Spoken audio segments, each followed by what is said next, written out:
Bueno, la presidenta Claudia Sheinbaum solicitó una, me parece, muy encomiable pausa al Poder Legislativo en las iniciativas en materia de desaparición forzada.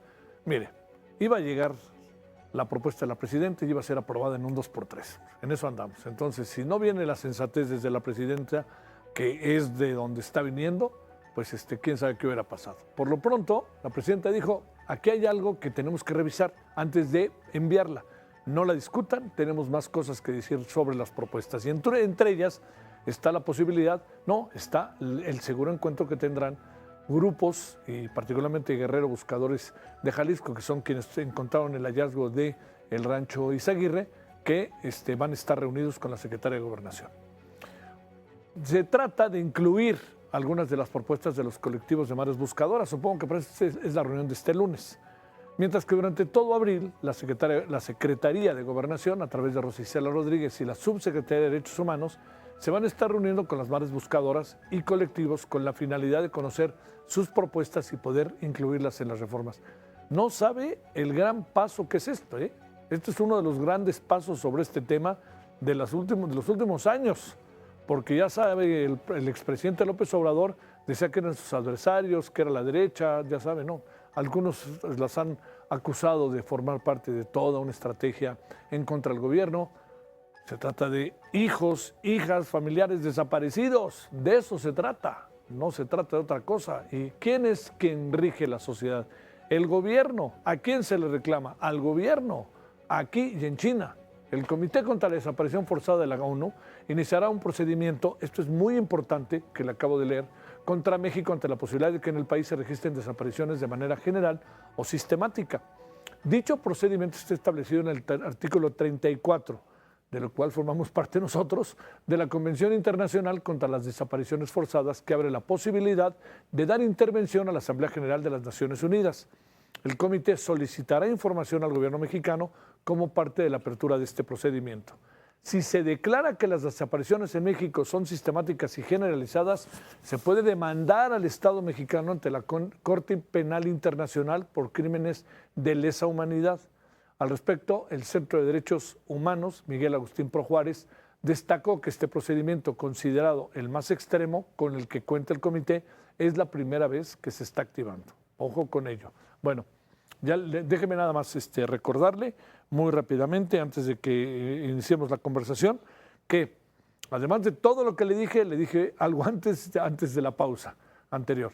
Pero ahora se lo vuelvo a repetir porque debe ser parte de nuestra conversación ahorita con Edith Olivares Ferretto, quien es directora ejecutiva de Amnistía Internacional México. El Comité contra la Desaparición Forzada, por sus siglas en inglés CED, de la ONU, dicta medidas cautelares al Estado mexicano para el correcto resguardo de los restos y objetos personales, así como para garantizar el acceso a la información, participación y protección de los familiares y representantes de las personas desaparecidas en el rancho Izaguirre, ubicado en Teuchitlán, Jalisco. Bueno, vamos ahora sí a hablar con Edith Olivares Ferretto, directora ejecutiva de Amnistía Internacional México.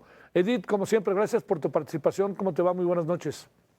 Muy buenas noches, Javier. Buenas noches también a toda tu audiencia. Pues hoy nos va un poquito mejor el día de hoy. Bueno, eso, por todo lo que dice la ONU, es muy interesante. A ver, primero, hablemos, se pospone la discusión sobre la reforma en materia de desaparecidos. Te diría, Edith, porque la información que tenemos es que se van a reunir con el gobierno a lo largo del mes de abril. A ver, de esto, entremos la conversación con ellos, si te parece, Edith. Sí, bueno, a ver, yo diría que es un buen paso, una buena señal que haya una posposición de esta iniciativa, sobre todo porque uno de los elementos fundamentales, Javier, de la iniciativa, y voy a ser como muy contundente en esto, más allá del fondo, la forma en esta iniciativa es fundamental. Hay que recordar que la presidenta de la República decide elaborar esta iniciativa de reforma a la legislación sobre desaparición forzada a raíz de el hallazgo que hace un colectivo de buscadoras en el estado de Jalisco, en el rancho Izaguirre. Y yo aquí quisiera recordar, yo sé que lo hemos repetido mucho, pero hay que recordarlo a la audiencia, Javier,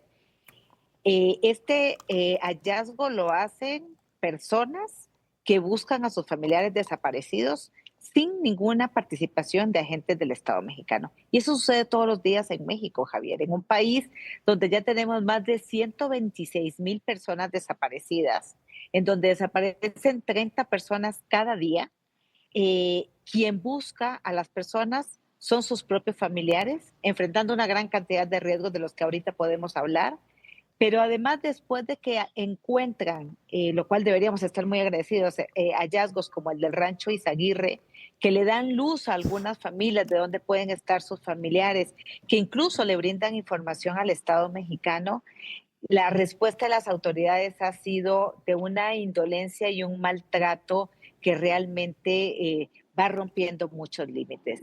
Después de eso, la presidenta de la República elabora esta propuesta, la manda inmediatamente al Senado de la República sin consulta con los familiares, las colectivas de búsqueda, y se pretendía analizar y votar la próxima semana. Nosotras tuvimos oportunidad de ir esta semana al Senado de la República y se hablaba de que ya el miércoles iba a estar aprobada.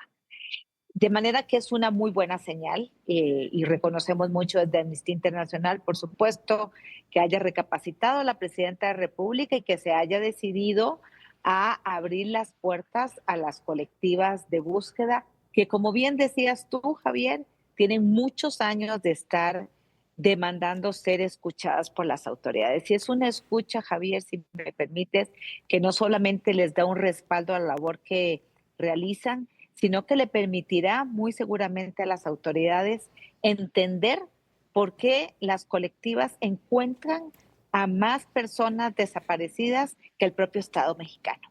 Por qué las colectivas, con sus propias herramientas, con sus conocimientos, poniéndose en riesgo sin protección del Estado, encuentran muchas más, insisto, personas hacen mucho más hallazgos y con mucho más profesionalismo que la que hacen los agentes del Estado mexicano. A ver, ahora, dentro de las cosas, como para empezar a revisar, esperemos que los escuchen, ¿no? Que no solamente se sienten, sino que los escuchen, ¿no? Te diría lo Por primero, supuesto. Edith. Lo segundo, empieza como a correr la idea, que quede claro, es percepción, de que se está cambiando, tratando de cambiar la narrativa respecto al tema del rancho de Izaguirre, allá en Teuchitlán. Se habla de por qué no preguntan por el presidente municipal, por qué no preguntan por el gobernador, como si fuera un asunto de carácter únicamente local. A ver, sobre esto, ¿tú qué piensas? ¿Se estará minimizando el asunto? Hemos hablado con Raúl Servín de los Guerreros Buscadores de Jalisco, que asegura que el 5 de marzo ellos encontraron una cosa y el 14 de marzo encontraron otra cosa. Sí, bueno, con respecto a todo lo que ha sucedido en torno al rancho Izaguirre, yo destacaría tres A ver, elementos. Por un lado, sí hay que señalar, y yo lo he dicho en varias ocasiones, Javier, yo esperaría que el Estado mexicano, las autoridades, en especial la Fiscalía General de la República, esté elaborando un plan de reparación del daño que el Estado directamente provocó a las familias poco después del hallazgo. Es decir, ese día que el fiscal general de la República invita a colectivas de buscadoras de todo el país que llegan al rancho Izaguirre, no las dejan entrar. Y yo quisiera recordar a tu audiencia, Javier, que estamos hablando de personas que llegan ahí pensando que podría estar su familiar ahí claro. entre los restos que encontraron, ¿no? O sea, con ese dolor que llevan de algunas semanas, años o décadas de buscar a un familiar desaparecido. Llegan con una vela con una vela de esperanza, pero también de mucho dolor de pensar que podría estar ahí en los restos de su familiar. Llegan y se hace aquel desorden, no las dejan entrar. Y bueno, primero no está el fiscal general de la República, que fue el que las invitó, y luego cuando entran encuentran aquel lugar barrido, sin evidencia, y por supuesto que ahí yo, segundo elemento que me parece importante, es cómo vamos a confiar en el resultado de estas investigaciones después de haber presenciado en la televisión, o sea, de viva voz, ya nadie nos lo tiene que contar, lo vimos en las imágenes, cómo se había levantado la evidencia. Es muy difícil así confiar en las autoridades y confiar en la versión de las autoridades. Digamos que lo voy a decir de una manera muy coloquial, no se ayudan las autoridades del Estado mexicano. Y el tercer elemento que me parece como muy importante destacar, el primero, insisto, es el tema de cómo le van a reparar a las familias ese daño que le hicieron ese día concretamente. Y después todo este tema de lo que pudo haber sido el levantamiento de las evidencias que podría derivar en impunidad. Y el tercer elemento que me parece importante, Javier, es que posterior a este hallazgo, en los días siguientes se pensaron una serie de detenciones que por un lado, pues un poco dan la razón de que podría haber elementos, agentes del Estado mexicano, porque varios de los detenidos son exagentes de policías municipales, ¿no? Y entonces, pues se va corroborando esta idea de que en efecto hay agentes del Estado que están vinculados a la desaparición.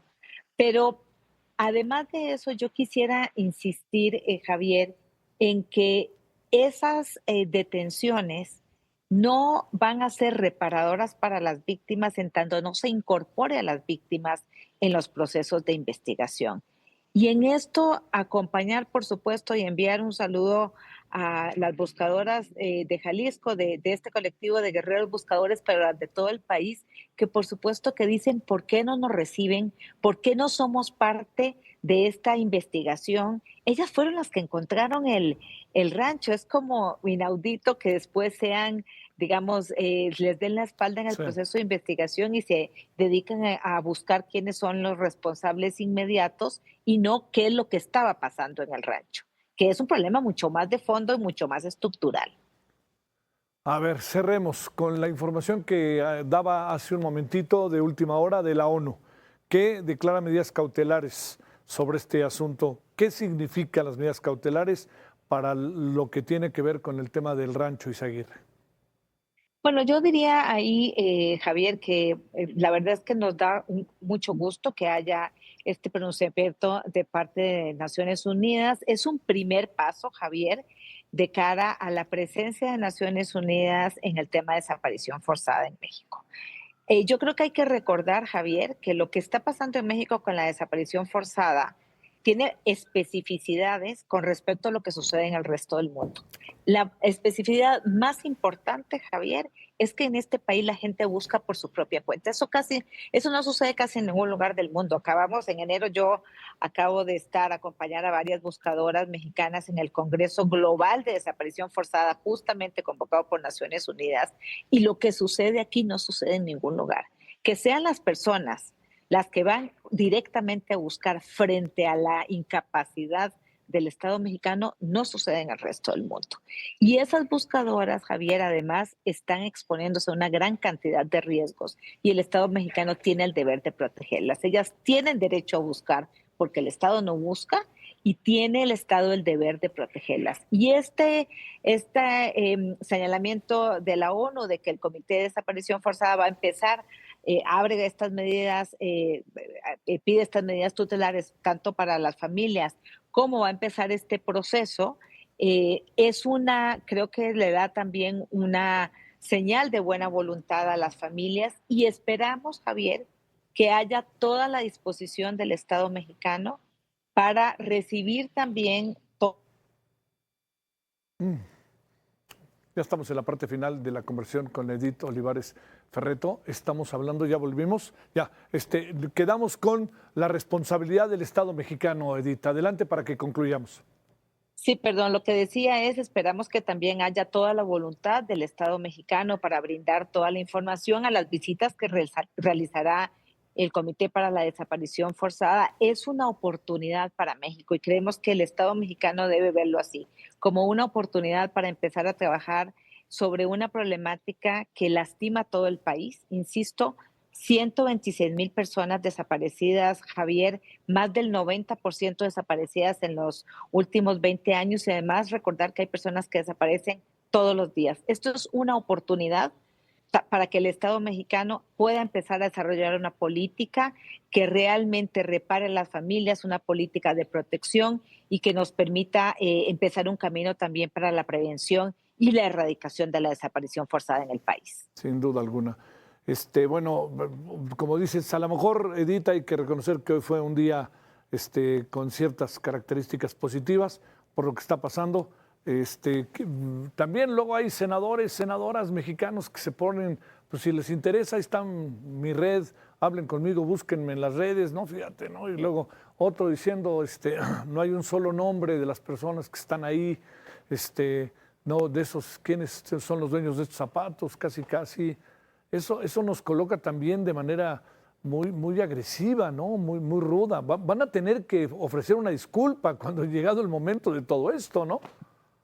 Yo esperaría que esas reuniones empiecen así, Javier, con una disculpa de parte de las autoridades, porque realmente ha habido años, pero en estas últimas semanas hemos visto un maltrato hacia las familias que realmente constituye actos de violencia institucional y hay que empezar por ahí para poder después empezar en un camino de reparación y de colaboración, por supuesto, porque te puedo decir, Javier, nosotras tenemos contacto con muchas de las colectivas de buscadoras. Hay una gran disposición de las colectivas a sentarse y a colaborar y a trabajar y a brindar ellas la información y los conocimientos que ellas tienen, a facilitarlos al Estado mexicano, porque por supuesto que las primeras interesadas en que esto se resuelva son las propias familias. Así que esto es una oportunidad para que el Estado mexicano abra las puertas, reconozca sus deficiencias, pida disculpas y empiece a trabajar seriamente con la escucha y la participación de las familias en una estrategia que permita corregir todas estas deficiencias de la mano de las familias que están haciendo la labor que le toca al Estado hacer. Edith, muchas gracias, Edith Olivares, muchas gracias como siempre. Gracias que estuviste con nosotros, que tengas buena noche. Muy buenas noches, Javier. Muchísimas Gracias. gracias a ti y a toda tu audiencia. Gracias.